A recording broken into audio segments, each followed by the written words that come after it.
I have a pleasant duty to introduce another speaker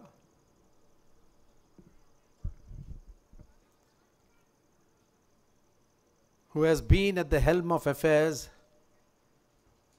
for quite a few years and has done not only the community proud, not only the city proud, not only the state proud, but the country proud. This young man, born during the partition, has flown over 7,000 hours on various aircrafts and helicopters.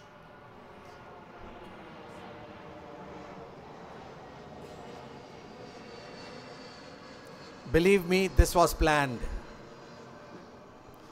He has held a number of important operational and staff appointments, which included the raising and commanding of the IAF's first Mi-17 squadron, which operated at the Seattle Glacier.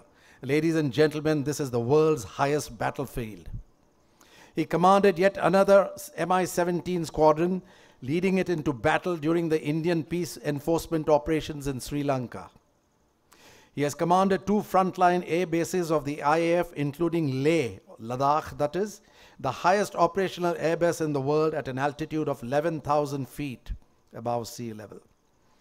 He has also held some very important staff appointments in air headquarters, which include Principal Director Operations, Assistant Chief of the Air Staff Personnel, Deputy Chief of Integrated Defense Staff Operations again, and Air Officer Commanding-in-Chief of the IAF's Eastern Command.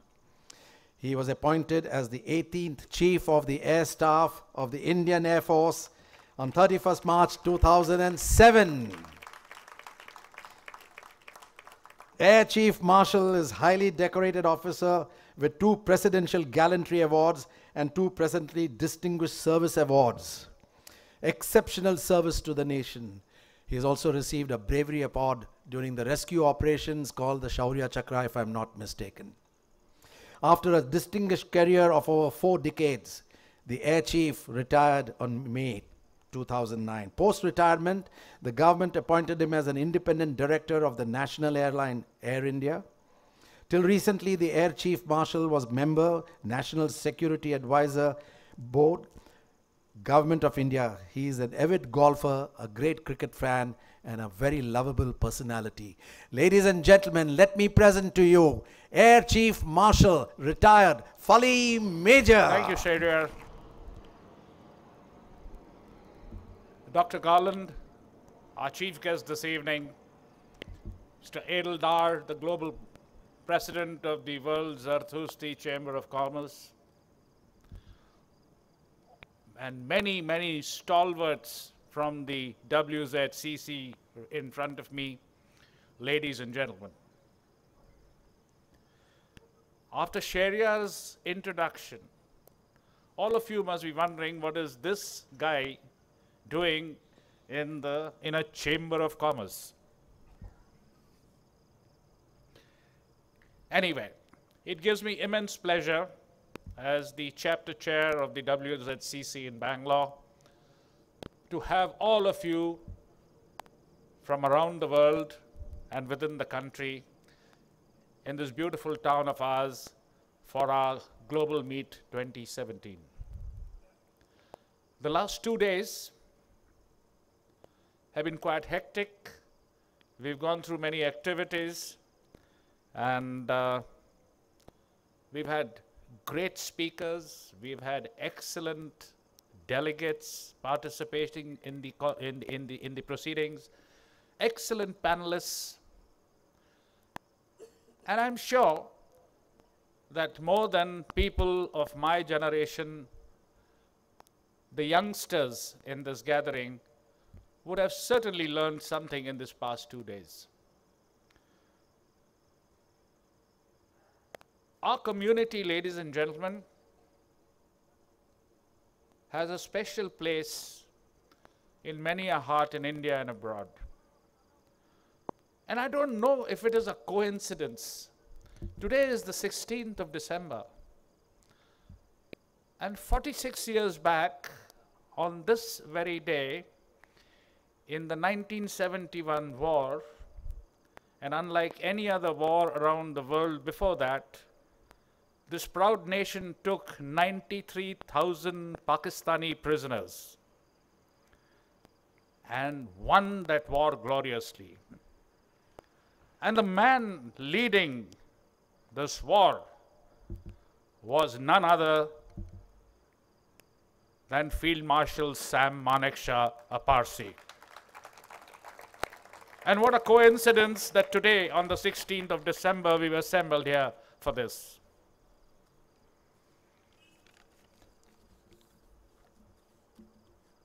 Being from the Indian Air Force,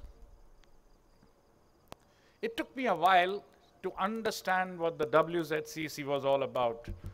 But when I did come to know a little bit about it, I'm glad to say that I chose to join and perhaps contribute whatever little I could to this organization, which over many years has done yeoman service to the Parsi youth in the country and around the world. Now this evening,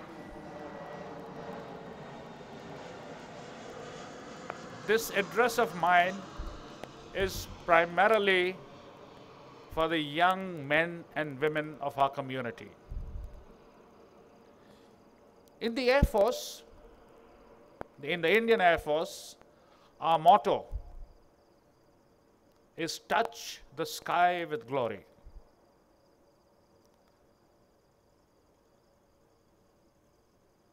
And somehow I've always felt that this motto just doesn't mean the words which are given there.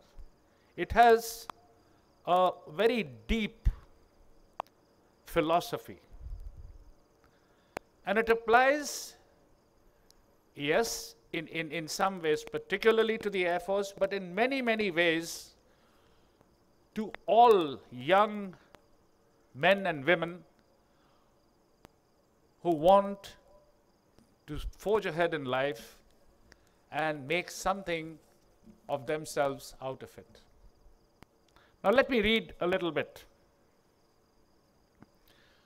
Now remember the motto, touch the sky with glory. The first word for me is perhaps the most powerful. Please remember that the motto uses the word touch, not reach, not push, not stretch, not gain, but touch. Even Steve Jobs was most influenced by this idea. In fact, on his unfortunate demise, his very best friend Jonathan had tweeted, "Thank you, Steve. You showed me that in life and in technology, you don't need to push, but just touch." As a matter of fact, ladies and gentlemen, the world has been changed by a touch. By people like Mahatma Gandhi, Mother Teresa, Nelson Mandela, and even Michelangelo. Most of you must have been to the Sistine Chapel in Rome. And the roof of the Sistine Chapel is centered around by a single touch of his fingertips. And that is why I said, to me, the significance of these words applies to everybody. The second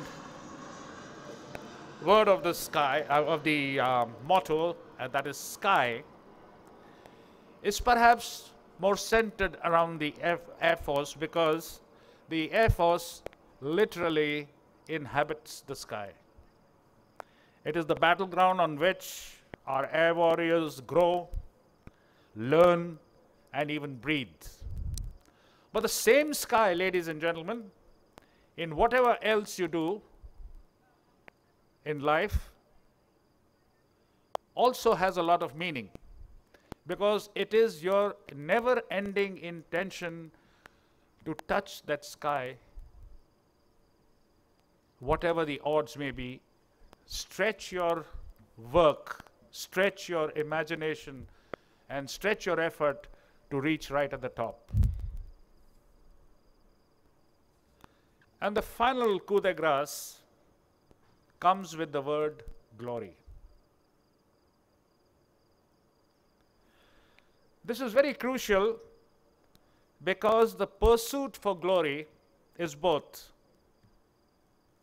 the journey and your destination.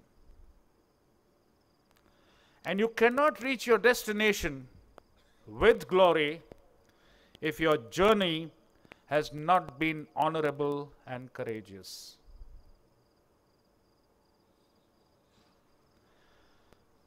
And therefore, may I urge our Parsi youth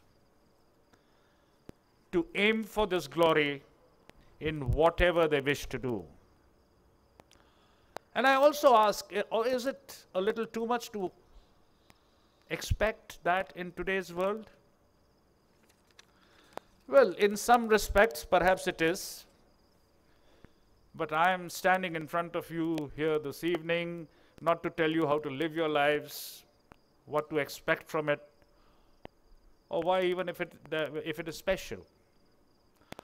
I am here to merely tell you, young men and women of our community, and with great humility, that these are the principles on which I have lived my life and reached where I did. And if nothing else ever inspires you, for some reason, but I'm sure that's not the case, no matter what you consider as your highest limit, no matter what your definition of glory is, and no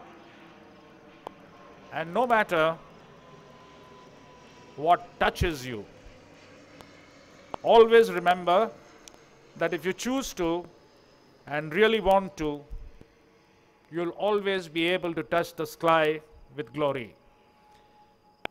And I end by saying that may love, adventure, perseverance, determination, grit, and honesty be your constant companions.